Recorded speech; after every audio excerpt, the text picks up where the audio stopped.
যে যার জায়গা থেকে সফল। আসলে আমরা মনে করি কি যে এটা একটা winning game. It's not winning game actually.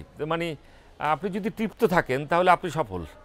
আপনি যদি মনে করে থাকেন যে আমার জীবনে কোনো কিছু অর্জনের দরকার নেই, দর্শকের ভালোবাসা দরকার, আপনি যদি মনে করে থাকেন যে আপনার ভিউর দরকার নেই, আপনি এই কাজটা তৃপ্ত, আপনি বোদ্ধা লেভেল থেকে 5 জন আপনাকে বলেছে যে তুমি ভালো করেছো, তোমাকে ভালো লাগে, সো এতটুকুতেই আপনি তৃপ্ত থাকেন না, দেখবেন আপনি ভালো আছেন তো জগৎ ভালো। কমেডি বিষয়ে বলবো যে সময়ের প্রয়োজনে যদি আমাকে কখনো কখনো করতে হয়, কেন করব না। আসলে কমেডি বলি, খল চরিত্র বলি, সিরিয়াস যদি রোম্যান্টিক বলি, সবটাই তো আসলে ডিরেক্টরের প্রয়োজনে করতে হয়েছে। আমার জায়গা থেকে চেষ্টা করেছি, কতটুকু হয়েছে না হয়েছে সেটা স্বীকৃতি তো দর্শক দেবে। তবে জীবনের শেষ মুহূর্ত পর্যন্ত আমি একজন অভিনেতা হিসাবে বাঁচতে চাই।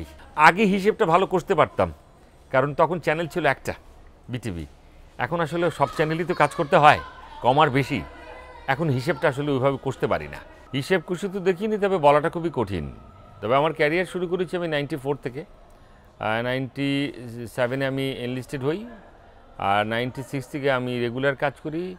2003 থেকে 2007 পর্যন্ত আমার একটু ব্রেক নিতে হয়েছিল, আমি দেশের বাইরে ছিলাম। আর যদি সেই হিসেব কষে থাকি তাহলে তো 20-22 বছর তো আমার ক্যারিয়ারের বয়স হয়েছে।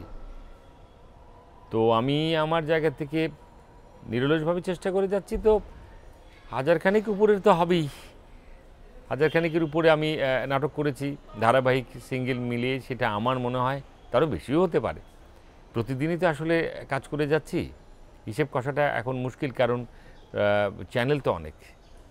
তো এটা যেমন বৈশাখীর কাজ করছি, আবার দেখা গেল যে অন্যান্য চ্যানেলেরও কাজ করা হচ্ছে, সেই হিসাব করে বললাম আর কি।